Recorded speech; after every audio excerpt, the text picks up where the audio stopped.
Don't let them see a hint of fear. Cut some corners, scratch some scars. Your cape and jump from the car. Your nose, take a deep breath. Run fast and don't stop at the edge. You can be anything you want. You can be anything you choose.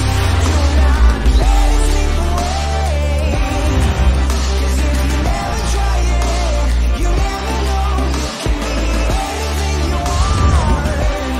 You can be anything you choose. Do not let it slip away. 'Cause if you never try it, you never know.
Alright, okay. So kita boleh bermula kita punya sesi sharing session, okay, during MCO COVID-19 period. Bismillahirrahmanirrahim. Assalamualaikum warahmatullahi wabarakatuh. Apa khabar anda semua yang menonton di live Facebook dan juga di IG? Okay, semua sihat ke hari ini? Okay, so diharapkan anda semua berada di dalam keadaan yang sihat, okey, aman, sejahtera, berada di rumah masing-masing. Okey, dah makan, dah solat ya, pukul 3, tenang-tenang kat rumah. Dah 2 minggu kita kat rumah, alhamdulillah. So hari ni kita buat sedikit sharing bersama dengan kita punya panel jemputan. Nanti kita akan introduce kepada anda semua. Okey. Untuk yang menonton ni boleh tolong share kita punya live Facebook ni, okey. Muka tak keluar lagi, tak apa, tenang, tengok gambar dekat poster dulu. Okey, sila share, buat watch party ke kan. Tengok, bagi ramai-ramai tengoklah untuk dapat manfaat insya-Allah daripada perkongsian kita pada hari ini. Okey, di atas ni kita ada IG live, okey. Hai kawan-kawan IG, alright. Yang di bawah ni adalah kita punya Facebook live. So siapa yang berada dekat IG tu sila ke Facebook page Jazari Robot untuk tengok live, sebab dekat live Facebook ni kita ada sedikit slide kita tunjukkan video, gambar dan juga muka panel lah kan. Kalau tengok kat IG nampak muka saya seorang je. Okey. Boleh, tak ada masalah nak tengok. Okey, so mungkin anda yang berada dekat rumah di sana mungkin boleh tulis sikit komen dekat dekat tempat chat tu, nama anda dan lokasi anda. Kita nak tengok kan siapa yang ada di mana anda berada, dekat Terengganu ke, luar dari Terengganu ke, ataupun luar dari Malaysia ke kan. Boleh komen sikit. Kalau ada pelajar-pelajar Tati mungkin boleh say hi sikit. Kita nak tengok siapa pelajar-pelajar Tati kan yang aktif petang-petang ni. Okey, so kalau kata dari Jazro ke, Jazarian kalau yang ada tu boleh tulis-tulis kat komen sikit. Oh, ni ada orang juga dekat IG ni. Okey, hi, selamat menonton. Sila ke Facebook okey. Okay, so right. So kita pun nampaknya okay, hampir bermula. Alright. So kita share, okay, share video ni kepada yang lain-lain. Kasih ramai-ramai menonton. Okay, so untuk hari ni, okay, so ini kita punya agenda kita lah, kita punya konten untuk kita share pada hari ini. Kita nak tengok tentang dunia digital ataupun dikenali sebagai digital transformation. Apakah itu pendidikan STEM, okey. Apakah itu kepentingan pendidikan STEM. Lepas tu mengenai connected world dan apa yang kita nak buat selepas ini kan, what's next. Okey, sambil-sambil duduk rumah tu, tenang-tenang kat rumah, internet pun semua orang dapat internet yang laju, alhamdulillah kan. So apa nak buat kat rumah ni kan, kepada ibu bapa, kepada tenaga pengajar dan juga kepada pelajar-pelajar lah, adik-adik yang menonton ni kan. So apa kita nak buat sebenarnya dekat rumah ni. Alright, seterusnya. Okey, so mari kita sama-sama kita mulakan majlis kita dengan kitab Al-Fatihah. Auzubillahi minasyaitonirrajim. Bismillahirrahmanirrahim. Alhamdulillahirabbil alamin arrahmanirrahim maliki yaumiddin iyyaka na'budu wa iyyaka nasta'in ihdinas siratal mustaqim siratal ladzina an'amta 'alaihim ghairil maghdubi 'alaihim waladdallin. Amin. Kita baca doa belajar sikit. Bismillahirrahmanirrahim. Allahumma aftah 'alaina hikmataka wanshur 'alaina min khazaini rahmatika ya arhamar rahimin. Alright. Okey. Alhamdulillah rabbil alamin. Wassalatu wassalamu ala asyrafil anbiya wal mursalin wa ala alihi wa sahbihi ajmain. Terima kasih kepada yang menonton. Okey. First kali terima kasih kepada kita punya TS Dr. Rozlaini, iaitu panel penjemputan kita pada hari ini. Kepada anda yang berada di rumah, yang ada yang reply dari Kuantan alhamdulillah, jauh dari Kuantan pun ada. Betul. Jauh kita punya penonton. Okey, luar yang di Kuala Lumpur pun ada, saya yakin. Okey, syukur kehadirat ilahi tuan dan puan, marilah kita memanjatkan kesyukuran kepada Allah Subhanahu Wa Taala atas limpah kurnianya dapat kita bersama-sama masih lagi hidup, okey, dan bernafas pada hari ini. Ada yang kawan-kawan kita yang mengalami wabak kan, kalau mana kita kenal tu kan. So alhamdulillah kita masih lagi alhamdulillah selamat, sejahtera, dan kita hendaklah sentiasa bersyukur ya tuan dan puan. Kita masih lagi, Malaysia ni masih lagi alhamdulillah dalam keadaan aman dan sejahtera kalau kita nak bandingkan dengan negara-negara lain yang kata apa, dia punya COVID-19 punya outbreak tu sangat memuncak dan sangat ganas dia punya tu kan. Alhamdulillah. So tenang, duduk rumah, okey, stay at home. Yang duduk di Kuantan, yes, terima kasih. KL dan di mana-mana anda berada, stay at home, stay safe, stay healthy. Salawat dan salam kepada junjungan mulia Nabi Muhammad sallallahu alaihi wasallam. Allahumma salli ala sayyidina Muhammad wa ala sayyidina Muhammad atas perjuangan baginda dan para sahabat dapat kita bersama-sama menikmati iman dan Islam, alhamdulillah. So kepada yang join tu, okey, sila komen sikit, okey, anda dari mana? Kita ada lebih kurang 16 orang yang live sekarang ni. Okey. So sedikit introduction, okay. Saya introducekan diri saya dulu, and then nanti saya intro sikit je pasal kita punya panel, and then panel kita akan sambung lah untuk introducekan. Kita boleh tengoklah muka panel kita live sekejap lagi. Alright, so nama saya Zulfakir bin Zainuddin, boleh panggil saya Zul, merupakan master trainer untuk Jazro Robotic Academy. Okay, kita mengajar kelas-kelas robotik dekat sekolah-sekolah dan juga di akademi. So musim-musim PKP ni, MCO ni, kita duduk rumah lah. Kita buat kelas online lah. Nanti saya akan share lah, kita buat kelas online free setiap hari. Okay, malam-malam, okay, sambil-sambil lepas dah ngaji dan isyak tu, kita boleh buat kelas, kita boleh join kelas free kita. Right. Tu serba sedikit, boleh panggil saya Zul je. Okay. Title coming soon. Yang kita punya panel ada banyak title dia. TS Doktor kan. Alright, alhamdulillah. Okay, so tanpa masa kita pass kepada Dr. Rozlaini. Okay, saya introduce sikit lah. Dr. Rozlaini ni sekarang dia punya jawatan baru, okay, head untuk promotion dekat UC30. Nanti doktor akan terangkan lebih lanjut. Sebelum ni doktor merupakan bekas dekan kan untuk fakulti di UC30 itulah. Memang seorang pensyarah. Okay, so tanpa masa lagi kita ajak doktor untuk share sikit dia punya introduction sebelum kita mulakan. Alright, dipersilakan. Okay. Okey, dah nampak muka dah doktor. Silakan. Terima kasih Zul. Bismillahirrahmanirrahim. Assalamualaikum warahmatullahi wabarakatuh. Terima kasih juga kepada Jazaro Robot melalui Zul atas jemputan untuk kita punya sesi perkongsian online berkenaan dengan STEM dan digital sekarang. Saya merupakan pensyarah kanan di Universiti College Tati, UC30, telah berkhidmat selama lebih kurang 19 tahun di Fakulti Teknologi Kebukaan di bawah Jabatan Elektrikal dan Otomasi. Dan sekarang saya berada di sebagai pengurus promosi pemasaran dan komunikasi corporate UC30. So saya punya bidang adalah lebih kepada elektrikal dan mekanik. Juga research area saya, bidang pendidikan saya adalah lebih kepada renewable energy, pada waste energy recovery. Renewable energy dalam bidang waste energy recovery.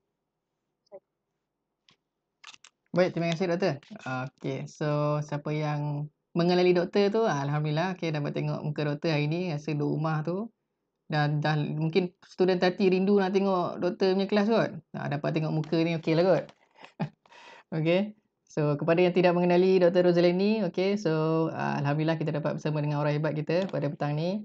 Dr. Rosalini memang pakarlah dalam bahagian pendidikan STEM sebab beliau sendiri merupakan pensyarah dalam bahagian automasi dan juga elektrik di UC Tati, College University Tati. Selalu bagi talk juga mengenai pendidikan STEM, dunia digital di sekolah-sekolah, okey, dan juga di kawasan komuniti lah, di Kemaman, Terengganu dan maybe di luar daripada Terengganu juga. Okay, so alhamdulillah kita dapat live pada hari ini. Inilah dia punya panggil bagi saya lah. This is the advantage of technology lah doktor. So kita walaupun jauh kat mana-mana pun kita still boleh connect. Okay, orang still dapat the information tu kan. So knowledge tu kita share kan. Tak ada masalah kita share. Siapa-siapa pun kalau nak share pun bagi tahu saya PM, kita akan buat live macam ni. No problem. Saya bantu, don't worry. Okay, doktor ada apa-apa sikit tambah doktor? Teknologi punya advantage? Okey. So sebelum ni kita saya rasa kebanyakan daripada kita agak apa kita kata cuak ataupun macam ragu-ragu bagaimana teknologi ni dapat membantu dalam kita punya kehidupan seharian itu secara umumnya, tapi secara khususnya teknologi dalam pendidikan. Kita masih agak tidak boleh bukan tidak boleh lah, maksudnya tidak not adapt kepada penggunaan teknologi. Kita masih merasakan PNP, pengajaran dan pembelajaran dalam bentuk konvensional di dalam bilik darjah di mana guru mengajar, pelajar menerima, itu adalah masih pembelajaran yang boleh diterima pakai. Tapi kita tidak boleh lari daripada perkembangan teknologi walaupun kita kata kita tidak suka penggunaan internet, penggunaan teknologi dalam pembelajaran, tapi kita tidak boleh lari sebab itu adalah surrounding kita. Nak tak nak kita memang kena sama-sama dengan teknologi. So hikmah macam yang Zul cakap tadi, hikmah kita dalam musim-musim duduk di rumah PKP ini, di sinilah kita akan nampak secara jelasnya bila kita kata bagaimana teknologi dapat dimanfaatkan dalam pendidikan. Banyak ruang yang guru-guru terpaksa guna. Dalam keadaan sekarang, conventional teaching tidak boleh lagi digunakan.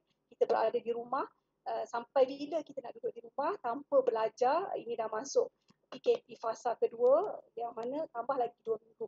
So di sini kita dapat tengok kreativiti banyak guru-guru menggunakan Google Classroom sebagai assignment, sebagai ruang pengajaran, menggunakan Microsoft 365 melalui OneNote sebagai media pengajaran, Zoom US sebagai Zoom dan US sebagai salah satu media untuk guru-guru berbincang, bermesyuarat untuk kelangsungan bidang pendidikan, dan banyak lagi media-media yang teknologi yang boleh digunakan. Dan saya nampak kat Facebook banyak cikgu-cikgu yang sangat kreatif explore berbagai-bagai medium teknologi untuk digunakan untuk memastikan anak-anak didik mereka masih boleh belajar dalam fasa PKP kita sekarang.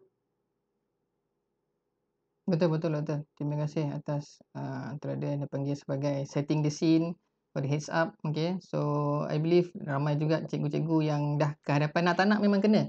Okay, kalau ambil macam situasi saya kan doktor, guru tadika pun kan, guru tadika pun time-time macam ni datang dekat rumah ni tak tahu buat apa dah ni. Walaupun tak tahu macam mana nak buat pun you have to. Kita tak ada pilihan dah nak datang pergi rumah pun tak boleh. So walaupun even daripada preschool pun kena start untuk buat online sampailah ke IPT kan. So kena belajar lah, nak tak nak kena belajar lah kan. Yang baby boomers ke gen whatever gen ke kena belajar lah, kena adapt dengan situasi. Kita boleh cakap ni sebagai blessing in disguise. Kalau tak ada musim PKP tak guna, disebabkan ada terpaksa guna, terpaksa belajar dan terpaksa pandai. Itu yang saya boleh kata lah dalam keadaan sekarang. Setuju doktor. Okey, baik, kita tengok kepada first kita punya tajuk lah kan tentang kita tengok tentang dunia digital dulu. So tengok perubahan dekat dunia ni pun tentang digital transformation lah. So kalau kata dekat dunia ni semua benda dah sekarang dah ke arah IR 4.0, AI, machine learning dan juga IoT apa semua kan.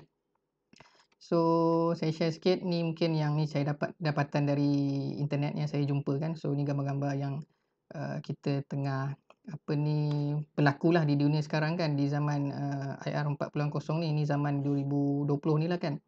So saya share sikit doktor yang slide ni, nanti doktor tambah sikit lah daripada doktor punya input pasal kepentingan dunia digital dulu, and then kita akan pergi ke STEM. Right, so ni yang mungkin kalau siapa yang tak pernah tengok lagi, ni adalah data dari World Economic Forum 2018. Okey, kita tengok yang sebelah kiri dulu ni adalah kedudukan position, job position ataupun ranking teknologi punya job yang demand dengan mana yang bergerak kan.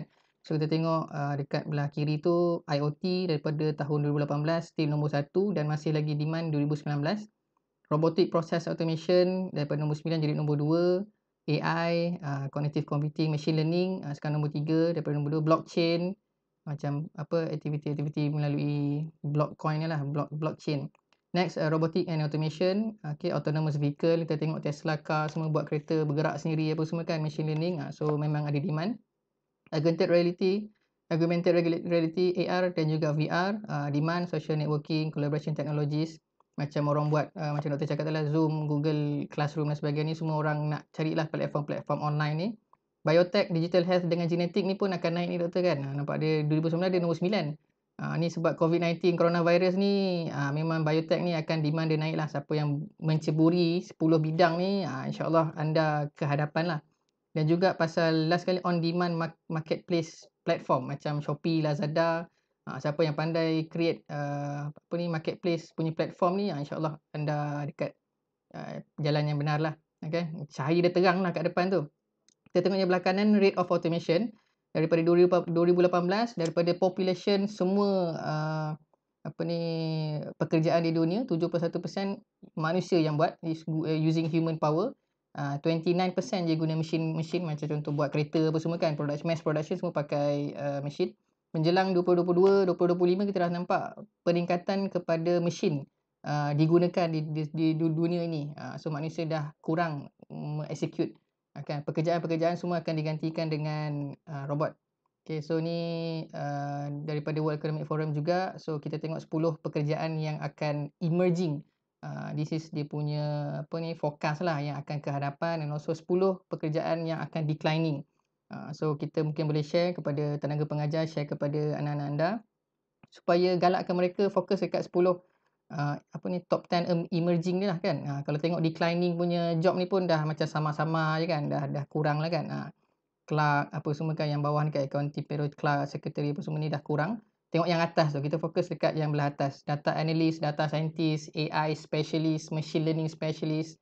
Dan juga mungkin boleh share dekat semua doktor, yang mana hari tu saya nampak Tesla kan, Elon Musk, CEO Tesla car, dia tengah cari orang untuk kerja dengan dia. Dia kata, sorry, we are not looking for CGPA. We are looking for people who have the data, yang ada specialist dalam AI dengan machine learning, dia ambil dulu. CGPA is a bonus lah, tak ada masalah. You score you punya CGPA, you punya skill kena power. You punya kemahiran tu kena pandai dekat bla-bla programming, all this AI things lah kan. Okay, so maybe from your take juga doktor, kita share sikit untuk dunia digital from your side. Macam yang Zul cakap tadi lah, seiring digital kita punya teknologi ni seiring dengan IR 4.0, Industrial Revolution 4.0. Tapi sekarang ni saya nak sentuh sikit beberapa point. Yang pertama adalah tadi Zul ada cakap robotic process automation. Kenapa bidang ini adalah bidang yang akan naik? Dia tidak semestinya robotik, tapi dia lebih kepada automation. Kenapa? Pekerjaan yang akan diganti di masa akan datang adalah pekerjaan yang melibatkan repetitif, pekerjaan berulang. Clerk, data accounting, semua itu pekerjaan-pekerjaan berulang yang dia akan digantikan dengan machine learning AI. Dan juga sekarang ni musim-musim, walaupun juga musim-musim ni lah pelajar-pelajar SPM kita, SPM kita tengah nak minta masuk universiti melalui UPU. So saya nak ingatkan kepada adik-adik kat luar sana, dalam membuat keputusan pilihlah bidang-bidang yang telah kita gariskan tadi, telah kita highlightkan tadi, emerging bidang, emerging field, emerging work, pekerjaan yang akan mendapat tempat di masa akan datang. Jangan kita pilih bidang-bidang kalau kebanyakan pelajar mungkin dia kata dia tak minat programming, dia tak minat matematik, dia tak minat benda macam ni, tapi sudah sampai masanya kita look back, sit down, bertenang, tengok balik pekerjaan apakah di masa akan datang yang memerlukan kita untuk masuk bidang tersebut. Stop berada di duduk di tempat yang macam saya kata selesa nak masuk apa bidang yang kita nak. Tapi kita kena tengok keperluan di masa akan datang. Macam Zul cakap tadi, biotech kita dah nampak boom disebabkan COVID dan baru kita nampak kepentingan biotech. Sebelum ni kita tak nampak biotech. Dia melibatkan combination of tadi daripada segi virus itu sendiri, daripada segi kita nak tengok data dia menggunakan big data, menggunakan machine learning, menggunakan AI untuk keluar pada satu pattern nak mengatakan okay, COVID ni begini macam tu. So saya rasa apa yang di-highlightkan oleh EW Economic Forum tu itu adalah memang seiring dan itulah bidang-bidang yang akan naik di masa akan datang. Satu lagi contoh nak bagi digital transformation ni, mungkin parents dalam bahasa yang paling mudah kita nak faham. Zaman saya dulu nak simpan data dekat komputer, kita simpan dekat disket. Cuba Zul tunjuk gambar disket. Saya rasa pelajar-pelajar generasi X, Y, Z ke apa sekarang ni dia tak tahu apa benda ni. Dan dia tak tahu pun simbol yang dekat komputer Microsoft Word semua tu, simbol save itu adalah disket. Okay, Zul boleh share? Sekejap okay. Disket.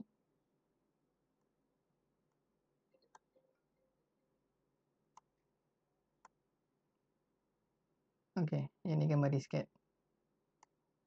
Okay, ada keluar disket? Alright.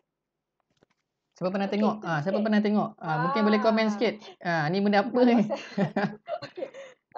Sebenarnya saya baru perasan sebab kami dah biasa tengok benda ni sebelum keluar flash drive lah, cloud computing lah, apa ini adalah benda yang kami save dekat zaman-zaman dulu, zaman belajar dulu. So kalau adik-adik ataupun ibu bapa perasan dekat kita punya Word, Microsoft Word kita ke apa, nak save dia keluar gambar 4 segi. So untuk pengetahuan 4 segi ni adalah disket lah.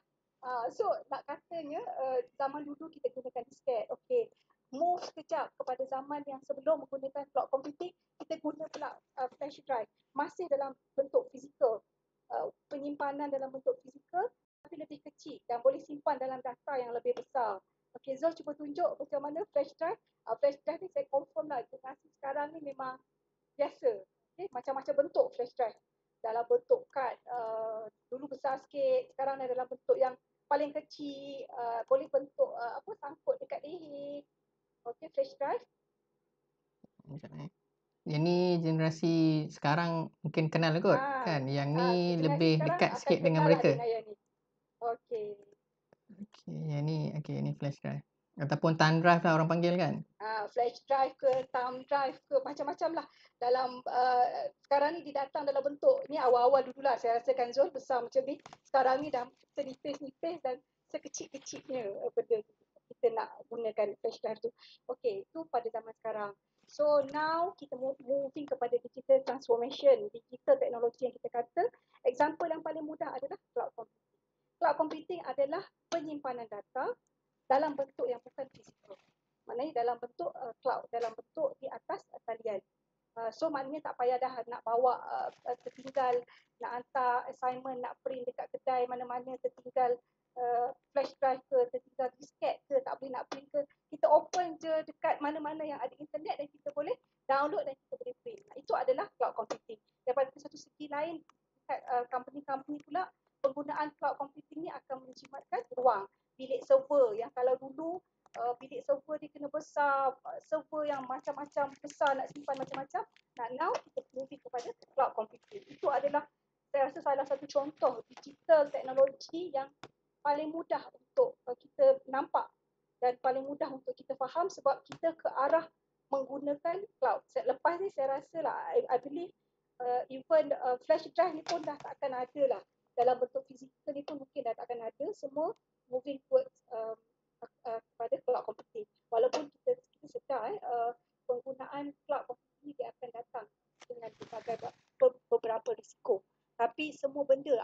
dengan risiko.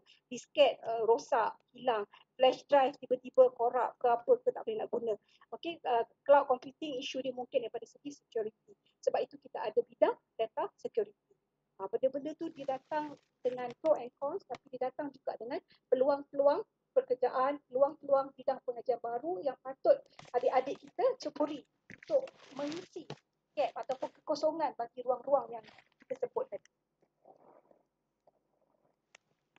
Betul-betul. Baik Doktor, terima kasih atas pencerahan itu. Okey, so kepada adik-adik generasi kita panggil Gen Z kan Doktor sekarang, Gen Z ke Gen Alpha kan, yang sedang menonton, okey, yang generasi baru ni, okey, so harap dapat belajar sesuatu, dapat ambil maklumat yang kita share. Mungkin kalau nak tulis dekat komen tu, okey, Doktor cerita tadi pasal disket berubah kepada flash drive, thumb drive berubah kepada cloud computing. Okey, boleh tulis sikit mungkin supaya kita boleh share dengan yang lain-lain. Mungkin ada kawan-kawan yang baru masuk. Terima kasih kepada yang baru masuk. Okey.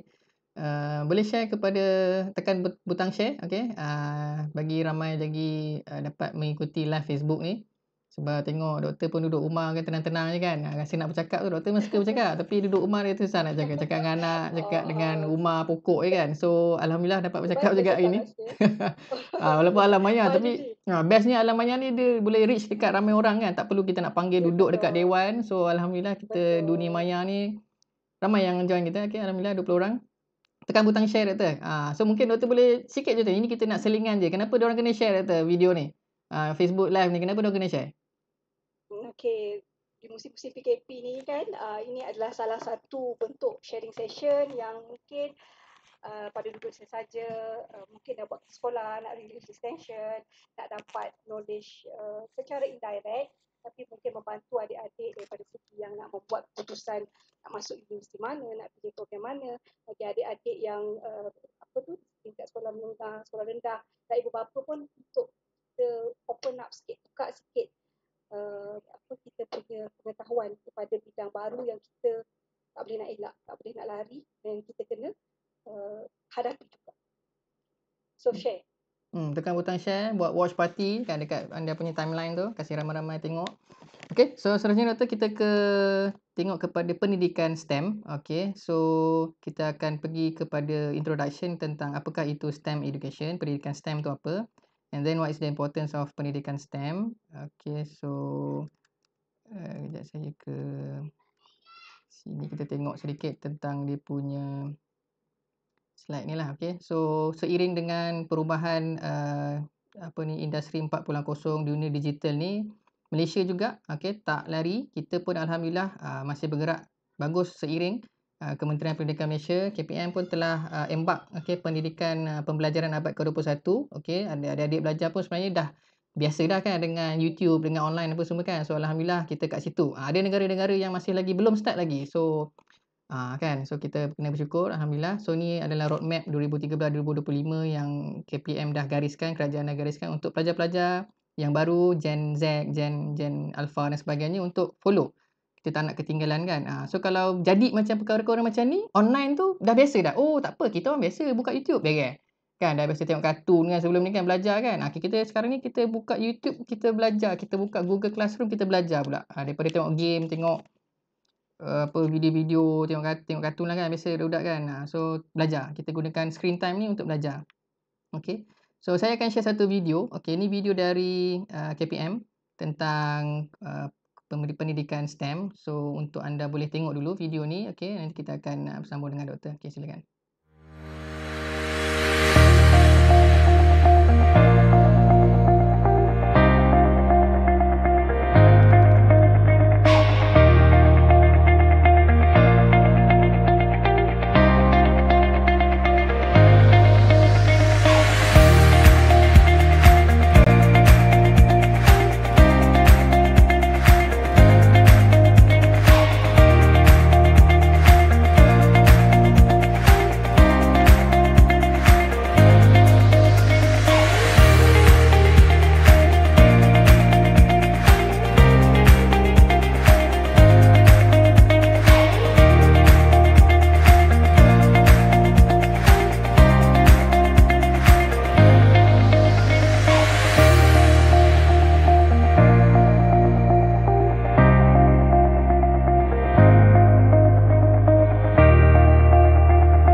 Alright, so alhamdulillah satu video yang sangat bagus. Saya kalau pergi ke sekolah ke mana-mana kan saya akan sharekan video ini untuk semua orang tengok. Kan memang satu video yang sangat bagus untuk terangkan kepada kita tentang kepentingan STEM ni dalam ringkas, dan video ni pun dibuat oleh KPM sendiri. So ibu bapa pun memainkan peranan, semua orang memainkan peranan masing-masing kan untuk memastikan Malaysia ke arah dunia negara kehadapan negara digital. Okey, so kita pass ke Doktor sikit untuk mungkin boleh huraikan sikit tentang pendidikan STEM tu, silakan. Mic Doktor dekat sikit.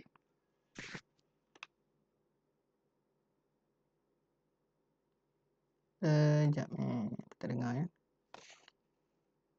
Dengar? Okey. Okey, saya ulang balik. STEM. STEM adalah akronim daripada Sains, Teknologi, Engineering ataupun kejuruteraan dan Matematik. Sebelum ni memang kita conventional punya education, pendidikan konvensional, kita memang belajar, kita belajar sains, kita belajar matematik, tapi teknologi dengan kejuruteraan ni kita tidak banyak menekankan.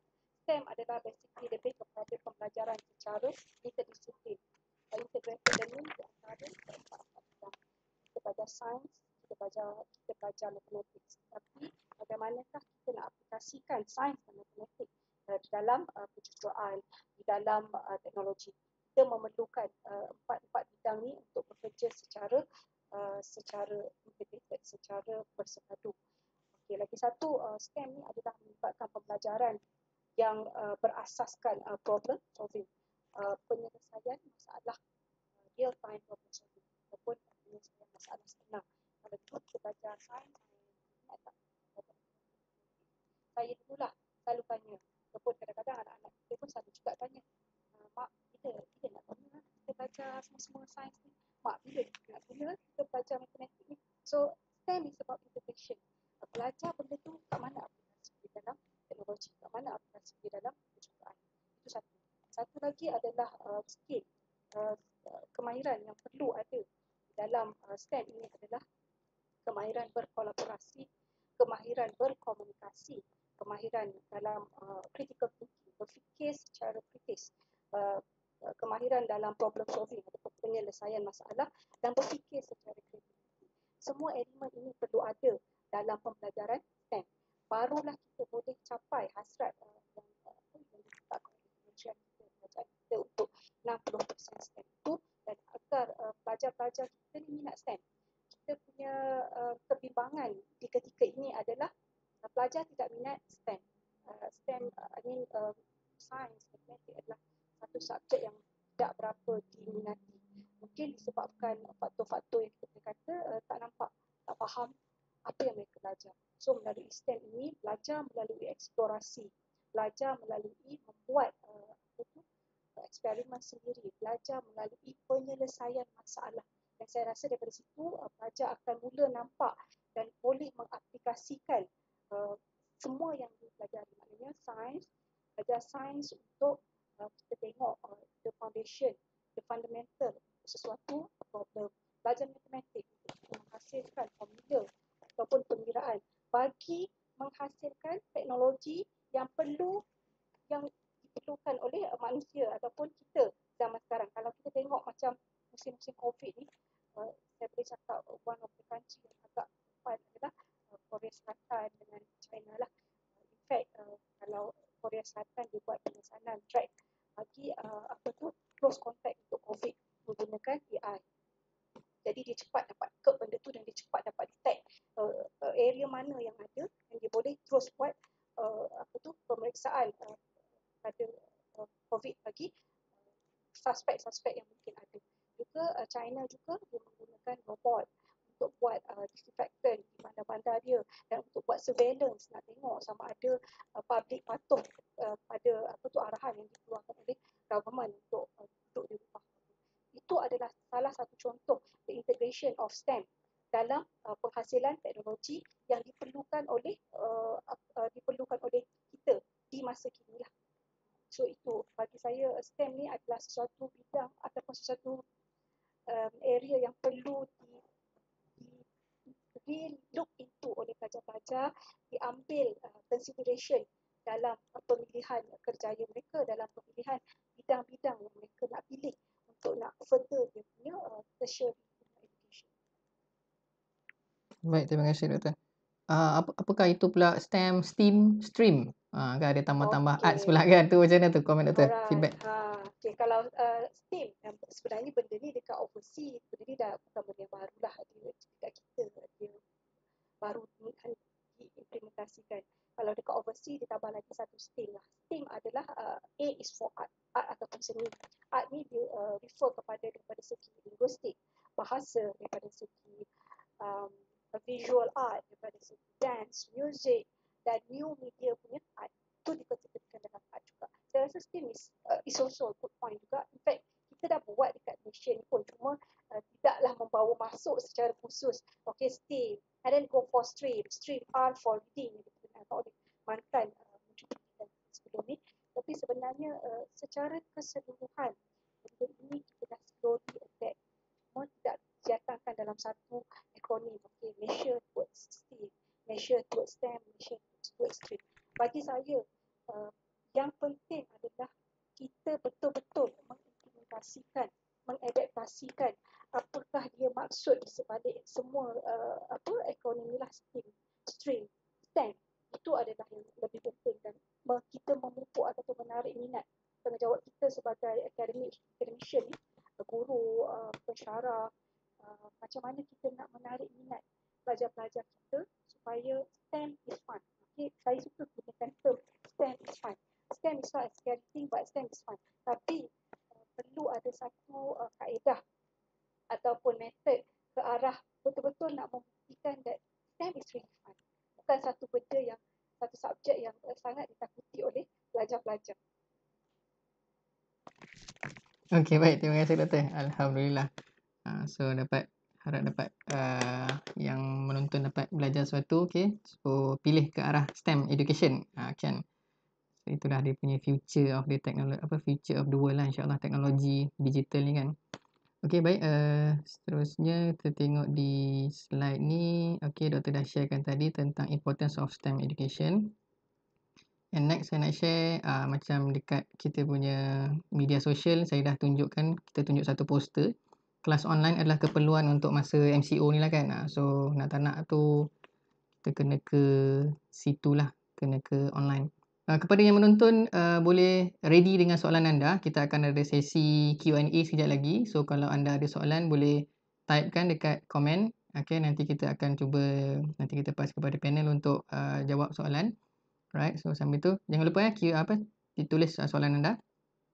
Alright, so okay, ni macam Doktor cakap tadi. So kita dunia digital, so ini adalah platform antara platform-platform yang ada kan. Ada banyak lagi platform yang lain.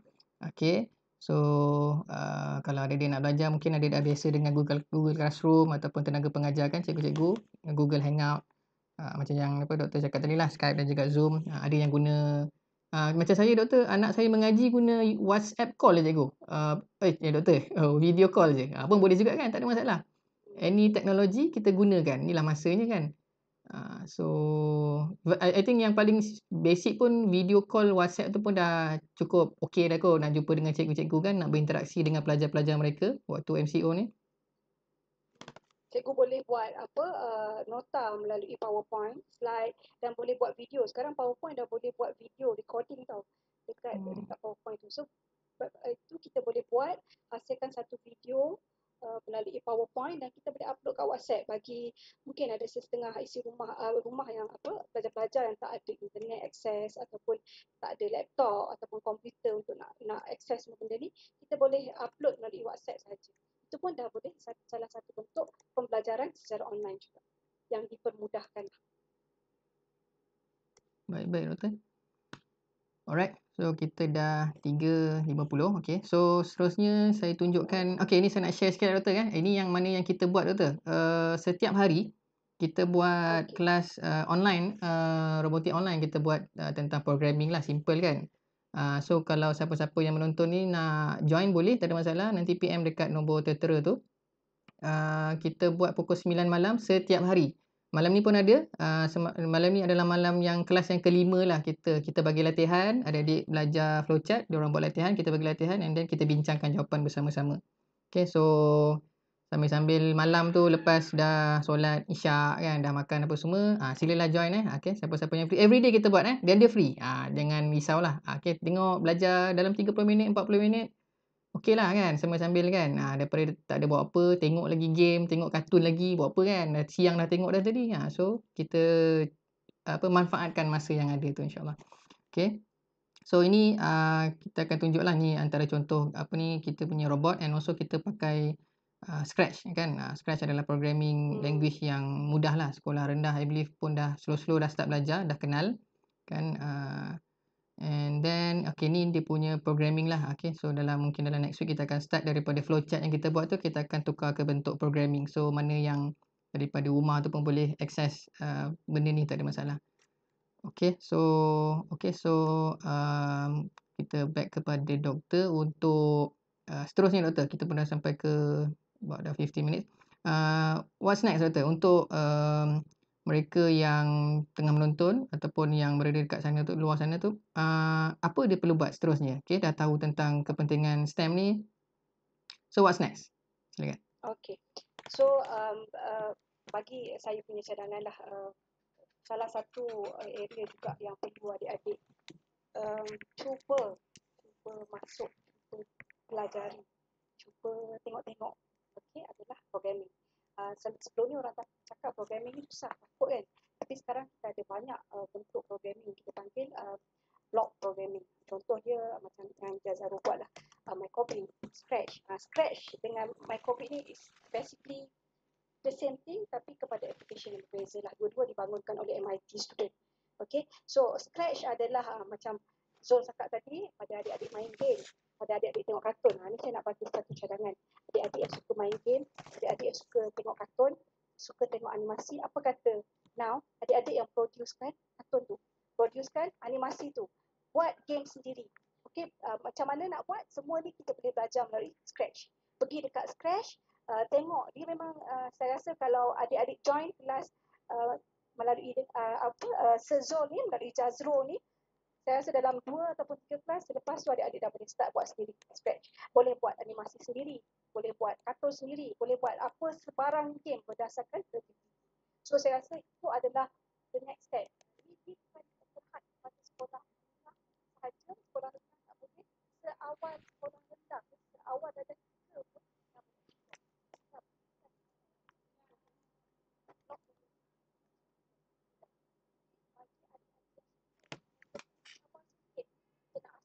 Produk banyaknya bermasukkan robotik bergerak ini, robotik bergerak itu. So kita pergi langkah satu step ke depan sikit, kita pergi dengan Microbit pula. Tengok dalam Microbit tu banyak yang kita boleh explore juga, dan semua ini adalah cuma kita boleh buat programming itu secara atas talian, Scratch dan Microbit boleh buat di atas talian, ataupun kita boleh download apps tu ataupun software tu untuk kita belajar sendiri dan buat secara offline. Dan untuk pengetahuan adik-adik, kalau Microbit tu yang best part dia adalah tak perlu pun ada hardware lah. Tak perlu ada hardware, kita boleh test dah basic sensor yang ada. So saya rasa itu adalah next step yang adik-adik buat pada subjek programming ini. Untuk Microbit ni kita dimasukkan ke dalam syllabus curriculum sekolah rendah, bermula dalam darjah 3 kalau saya tak salah, bagi subjek reka bentuk. So saya rasa inilah masanya adalah 2 minggu ni, sambil-sambil main game, sambil-sambil tengok Scratch, sambil main game, sambil tengok Microbit ataupun sebarang bentuk programming language yang berbentuk visual, block programming, cantum-cantum dan dapat buat. So saya rasa ini adalah yang patut adik buat. Bapa pun patut juga suruh anak-anak explore benda ni. Kalau tak tahu macam mana nak buka, macam mana nak belajar, boleh tanya sensor, boleh tanya dia, apa ada dalam Facebook, anak-anak masuk je setiap malam online kelas secara percuma. Semua tu tak payah bayar. Okay, this is where adik-adik semua patut mula sekarang. Okey, baik doktor, terima kasih. Kejap kita play satu video doktor yang dari YouTube doktor tadi boleh? Alright, Okey, semua tengok satu video ni. Video pasal apa doktor? Pasal STEM. Okey, kita tengok. At a glance. Okey, kita tengok satu video dulu Alright. Ready dengan soalan anda? Lepas ni kita ke Q&A session. Okey, sila tengok video dulu, silakan.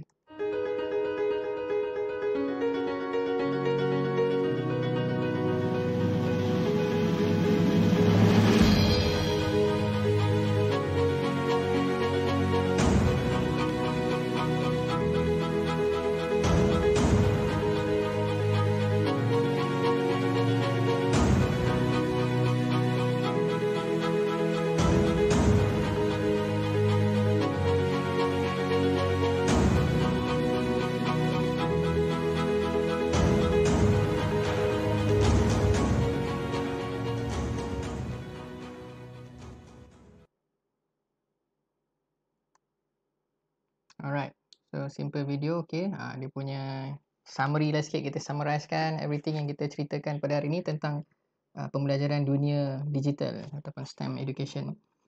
Okey, so kita dah ke last part kita punya agenda yang terakhir untuk kita punya Q&A session. So ada daripada penonton ada apa-apa yang nak tanyakan ke? Okey, mengenai STEM ke, dunia teknologi ke, nak belajar apa-apa kan? Boleh type dekat situ soalan.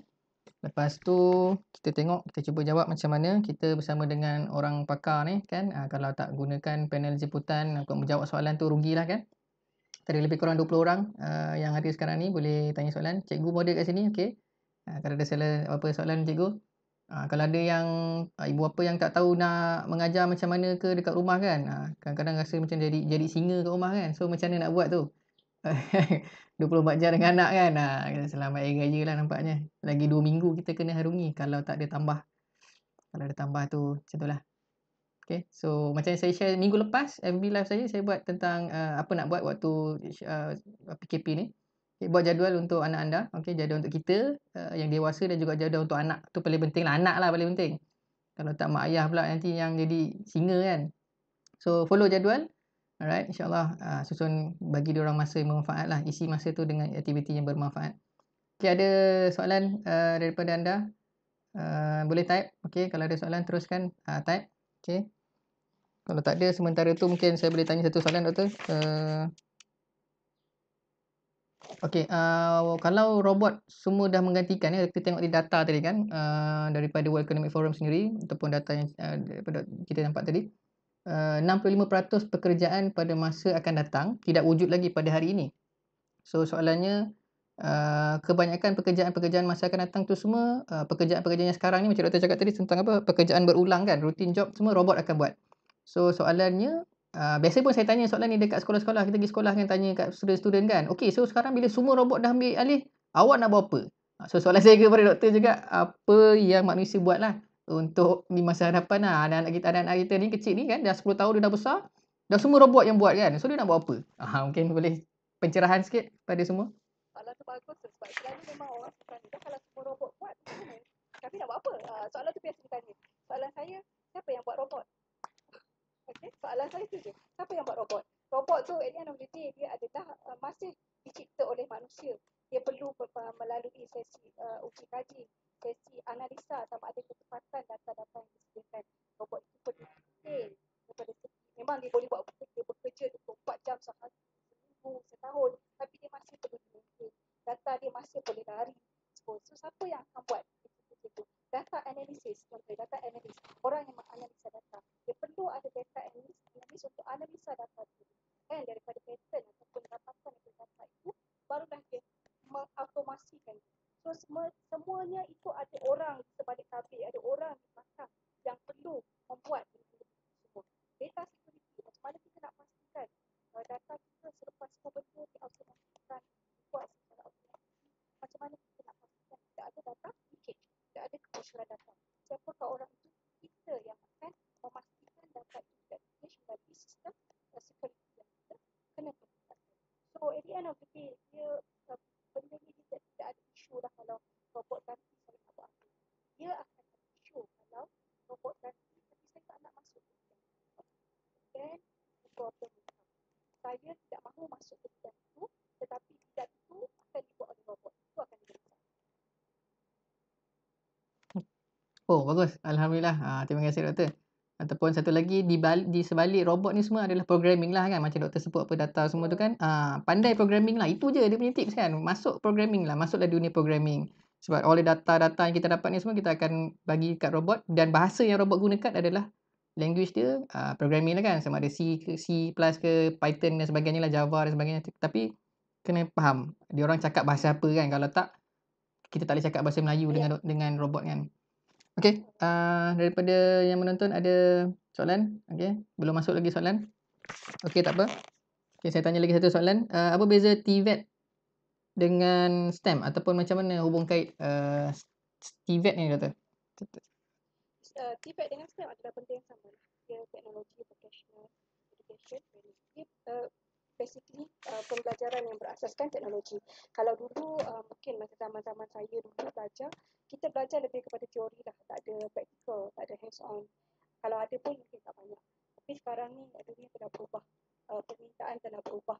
Okey, kita lebih menekankan kepada practical, kepada hands on. Jadi sebenarnya STEM dengan TVET adalah basically benda yang sama, lebih kurang sama, tetapi penekanan TVET itu adalah kepada hands on. Sama juga dengan STEM. STEM kita tak boleh ajar student melalui teori. Okey, A campur B dapat C untuk chemical atau untuk apa-apa benda. Tapi pelajar itu perlu belajar melalui pengalaman, learn from experience. Sama juga TVET. TVET adalah bidang yang kita explore melalui practical, melalui hands on. Kita kena ada sedikit teori itu penting sebagai fundamental kita untuk memahami suatu konsep. Tetapi the rest of it adalah lebih kepada practical, lebih kepada hands on, lebih kepada amali. Itu adalah TVET. So kalau dulu lah, saya rasa kalau dulu kita sebut TVET, kalau kita sebut vocational, kalau kita sebut dia adalah kelas kedua. Kalau yang belajar teori engineering semua yang kelas pertama. Tapi sekarang dia tidak. They don't go by class macam yang Tesla buat announcement. They don't go by pointer. Tak nak pun tengok pointer 3. You ada skill, kami nak you. You ada pointer, itu adalah extra bonus. Tapi kalau you ada pointer 4.0 tapi you tidak ada skill, kami tak nak. So itu saya nak tunjuk pada dunia sekarang permintaan itu telah berubah. Jadi tidak ada second class, first class. Di mana you nak letakkan diri you dari segi pasaran kerja. Di mana you nak letak nilai you daripada segi kemahiran yang kita. Kemahiran itu adalah secara holistik. Kemahiran skill, kemahiran daripada segi hard skill kita dan kemahiran daripada segi soft skill kita. Soft skill kita macam yang kita sebut dalam STEM yang ditekankan tadi adalah kemahiran berkolaborasi, communication, critical thinking, problem solving dan kemahiran dalam kreativiti. Kreativiti ni penting. Kemahiran tu kalau kita tak ada kemahiran contoh macam saya cakap paling simple lah, kemahiran kreativiti, kita akan nampak sesuatu produk itu sebagai sesuatu produk itu saja. Kalau orang yang mempunyai kreativiti, dia akan nampak sesuatu produk ni, kalau saya tambah sikit pada produk ni, dia akan jadi macam ni. Kalau saya ubah sikit, dia akan dapat macam ni. Itu adalah kemahiran kreativiti atau kemahiran inovasi yang perlu ada dalam STEM. So bagi saya itu adalah semua benda yang adik-adik pelajar perlu pastikan kita berada di dalam lingkungan ini. Kita berada di dalam lingkungan yang mempunyai permintaan dari segi pasaran kerja di luar. Okey, Alhamdulillah. Terima kasih Doktor. Okey, sangat bagus. Dapat pencerahan yang menarik. Okey. So, harap anda semua dapat belajar sesuatu. Ada soalan lagi? Okey, tak ada soalan lagi. Alright, semua dapat dengar dengan tenang dekat rumah nampaknya. Okey, kalau ada soalan tulis kat komen ya. Kita boleh minta doktor untuk jawabkan kalau ada soalan. Okey. Kita pun dah nak sampai ke 10 minit dah ni doktor kita ke udara. Okey, dah sejam dah. Dah pukul 4. Alright. So ada soalan tulis. Kalau anda faham sesi kita hari ni, cuba tulis faham. Okey, nak tengok ada orang tak kat situ? Senyap je kan? Okey, kat IG pun ada orang. Okey, pergi ke Facebook. Pergi ke Facebook Jazari Robot. Okey. Oh, kita ada dari Singapore and ini India ni kawan-kawan saya. Dia by the way, kelas live kita malam-malam kat doktor, ada orang India dengan Pakistan join tau. Dia orang nak tengok kita conduct macam mana kan. So kalau ada adik mana yang join tu, untunglah dia, bolehlah cakap kan. Cakap English ke apa, tanya soalan. Dia orang pun nak invite dia orang punya student juga untuk masuk kelas kan, just belajar je kan, flowchart kan, very easy. Ada programming macam mana kan, buat kat rumah je. Okay, ada soalan? Tak ada soalan? Alright, so kita dah sampai penghujung doktor. Terima kasih. Thank you much. Thank you for your time. InsyaAllah kita akan berjumpa lagi. Apa ni doktor, kalau kata boleh kita arrangekan sesi bersama dengan panel-panel lain ke yang dari Tati, okay? Sebab kita tahu Tati adalah universiti teknikal yang apa ni ternama lah kan. So kalau orang nak masuk sini boleh nak apply ke mana pula apa ni, student-student yang tunggu result tu semua kan. Result dah keluar, yang tengah dekat rumah tu nak masuk Tati ke apa semua kan. Nanti mungkin doktor boleh share sikit pasal Tati, and also kalau ada panel-panel lain yang doktor nak apa live, doktor bagi tahulah, kita boleh buat satu session kan, nak buat 4 orang ke 10 orang ke boleh, tak ada masalah kan. Okay, so sikit tentang Tati doktor, boleh promote sikit Tati UC? Universiti Tati ataupun Universiti College Tati adalah universiti di bawah hak milik penuh Kerajaan Negeri Terengganu. Kita ada program, menawarkan program dan juga daripada foundation dan pengembangan dan asasi dalam IT, Information Technology, dan kita ada program diploma daripada bidang perbuatan, daripada bidang kimia, daripada bidang komputer dan informasi, dan kita ada juga daripada bidang media, teknologi dan kreatif.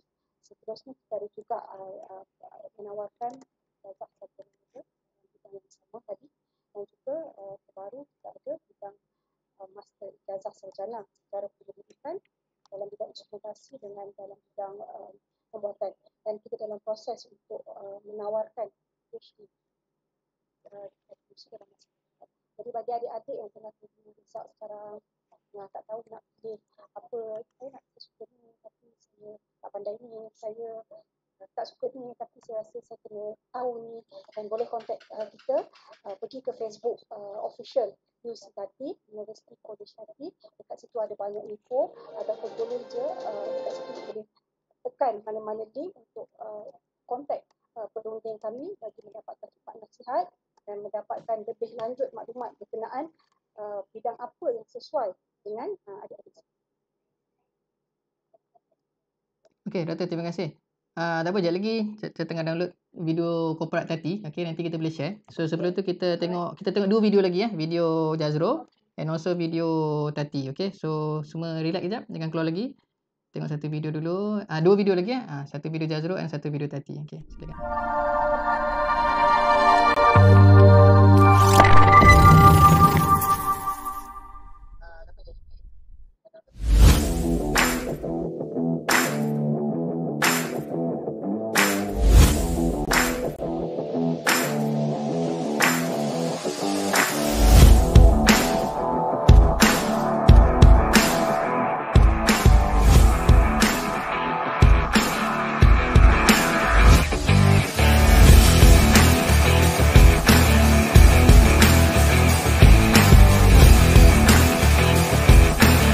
Jazari Robot ditubuhkan dengan tujuan untuk melahirkan generasi muda yang mahir dalam kemahiran STEM, iaitu sains, teknologi, kejuruteraan dan matematik.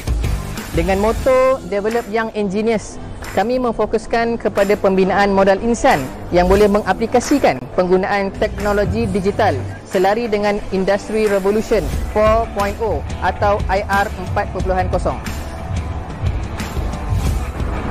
Kelas robotik yang diadakan di Jazro Robotic Academy adalah seperti yang dikehendaki oleh konsep pembelajaran abad ke-21 atau PAK 21 yang menekankan aspek pembelajaran secara seronok dan santai. Kami memfokuskan kepada elemen 4C, iaitu collaboration, communication, creative and critical thinking.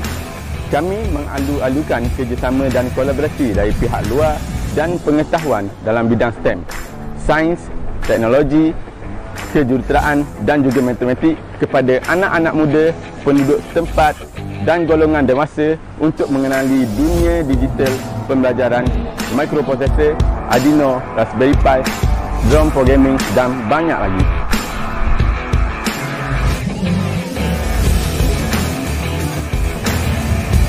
Semoga dengan sedikit usaha yang kami bawakan akan dapat memberi impak yang besar kepada komuniti setempat, kepada anak-anak muda yang akan memimpin negara pada masa hadapan, di mana dunia telah pun berubah ke arah dunia yang lebih kompleks. Robot, AI dan machine learning menjadi rakan baik manusia pada masa tersebut. Dengan belajar programming, coding robot, baru kita dapat mengawal robot dan menguasai robot.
Okay, Doktor. Alright, kita buat last word sikit untuk Doktor. Lepas tu kita tutup majlis dan kita boleh close the session.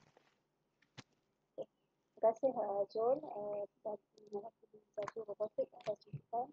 Saya harapkan perkongsian ini dapat manfaat bersama dan boleh diambil mana yang baik itu daripada Allah SWT dan segala kekurangan itu daripada diri saya sendiri. Okay, daripada saya, terima kasih banyak panel jemputan kita pada hari ini, TS Dr. Rozlaini. Alhamdulillah, session kita dah selesai. Okay, kepada anda yang ada soalan lain, boleh PM nanti. Okay, so rehat dekat rumah, stay safe, stay healthy, stay at home. Okay, kita enjoy belajar online class. Alright, So I think itu je untuk hari ni. So marilah kita sama-sama kita close kita punya majlis dengan tasbih kafarah dan surah Al-Asr. Subhanakallah wa hamdika wa asyhadu an la ilaha illa anta wa astaghfiruka wa atubu ilaik. Bismillahirrahmanirrahim. Wal 'asri insana fi sayyidina Muhammad sallallahu alaihi wasallam. Okey, terima kasih semua. Assalamualaikum warahmatullahi wabarakatuh. Jumpa lagi. Bye bye.